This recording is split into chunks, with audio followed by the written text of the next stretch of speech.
they've heard him from the beginning. So this has been built with him co-signing or having a strong say in everything that's gotten to this point. And I understand that things can quickly change. But what I'm trying to tell people is if I were Joe Tsai, I hear what Kevin Durant has said to me. I understand there's an ultimatum out there that has gotten leaked to the press. Wonder how.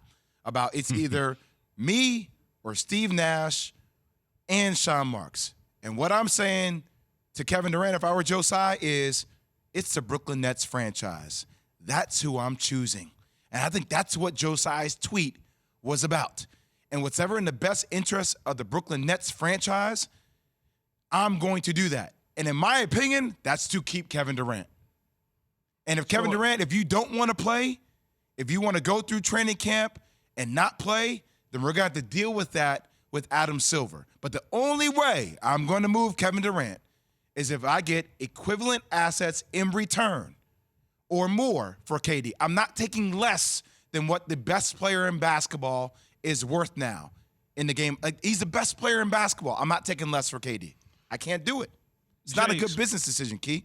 Explain to me. You keep mentioning Adam Silver getting involved. Like, explain to me, because I don't know how Adam Silver could get involved to a degree to make Kevin Durant play for a team that he doesn't want to play for, that has a coach and a general manager that's still there. Explain to me how that could happen. Like, how could that take place? What is it that Adam Silver is going to do? I'm not saying he's going to be able to do anything, but Adam Silver is going to have to end up commentating on this because he already has done it once, and it was pretty awkward about it, right? And my thing is, if it's going to get to a point, it's going to be bad for basketball.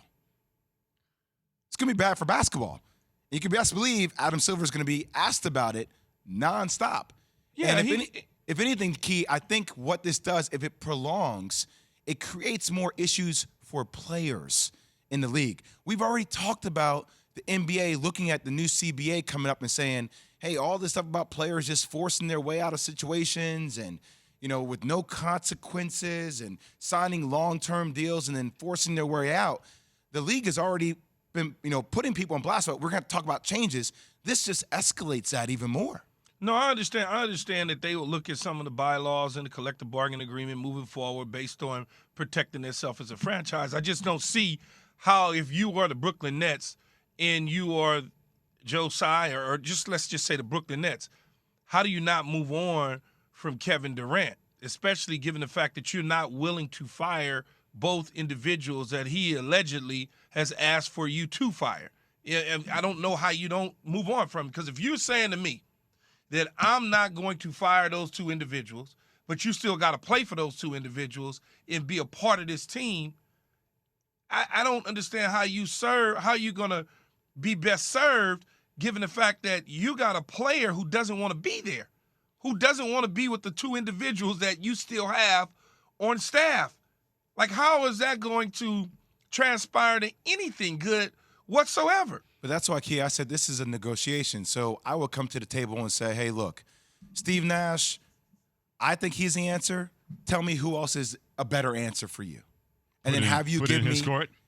Yeah, have you give me resumes. So you're doing that all over again? Well, no, I would do that because I think a lot of people, including myself, and I love Steve Nash, have questioned how competent Steve Nash is, considering this is his first head coaching experience. I understand. And expectations are to win a championship. So we've talked about that over the last 2 years, even though I would also say it's been hard because Steve Nash has never had a team at full strength. But if you're giving me that ultimatum, I might be willing to find middle ground as it relates to Steve Nash.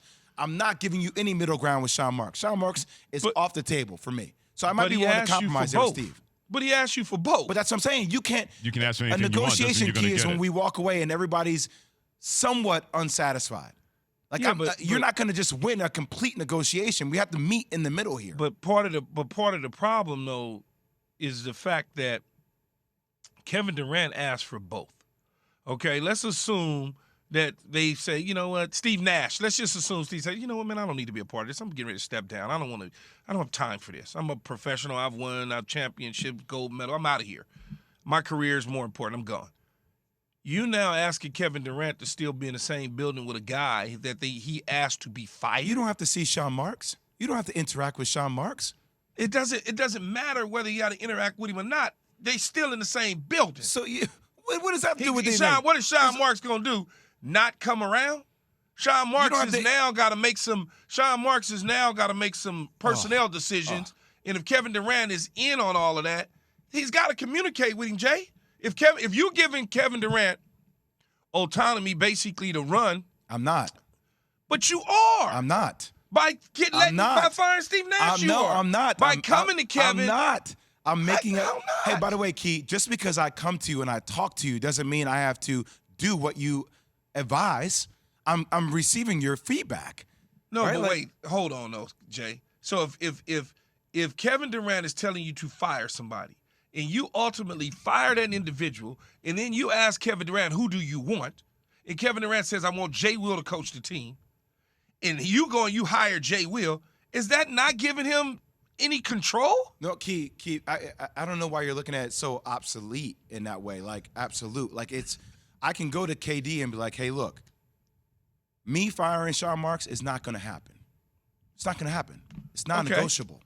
Okay. I am willing to meet you middle ground if you can find me a better candidate for this team than Steve Nash. I found one, Jay Will. All right, then let's all talk about that, and I might be willing to do that one, but but that doesn't mean that you have autonomy because I'm willing to meet you in the middle here. I'm willing to take your feedback and listen to you. You just listened to me and you fired Steve Nash and you hired Jay Will. But I was already on the verge. But first off, we all have to agree on who we're hiring here. And see, you keep changing it on me, Jay. But it's not though, Key. Thanks for watching ESPN on YouTube. For live streaming sports and premium content, subscribe to ESPN Plus right now.